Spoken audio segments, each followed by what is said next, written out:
Optional कोणता निवडावा, optional निवडण्याचे क्रायटेरिया काय असले पाहिजे. असं बऱ्याचदा मुलांना काय वाटतं की आता बऱ्याचदा मला कॉल करतात मुलं की सर भूगोल वाचायला खूप चांगला वाटतो, पण तो प्रायमा फेसी चांगला वाटत असेल, ऑप्शनलमध्ये बऱ्याच साऱ्या गोष्टी असतात, तर त्या संदर्भात तुम्ही विद्यार्थ्यांना काय सांगू शकाल.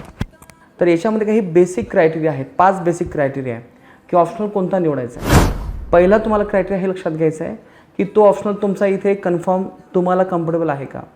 त्याच्यानंतर दुसरा एक क्रायटेरिया असा असतो की त्याचं तुमच्याकडे रेफरन्सेस आहेत का, रिसोर्सेस तुम्हाला माहीत आहे का.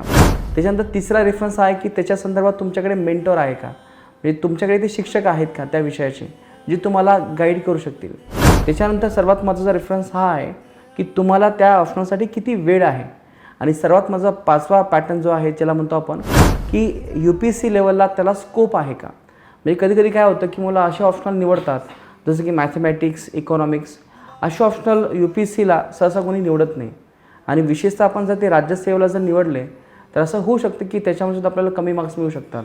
तर त्यामुळे अशीच तुम्हाला ऑप्शनल निवडायचे आहेत की जे त्यांचा सिलेबस कमी असेल, तुम्हाला कम्फर्टेबल असेल, तुम्ही त्याच्या संदर्भात मेंटॉर तुमच्यासोबत असतील, ॲन्सर रायटिंग तुमची होऊ शकेल आणि विशेषतः जो की कालावधी आहे आपल्या परीक्षेचा तो कालावधी सगळा बघता तुम्हाला तो निवडायचा आहे.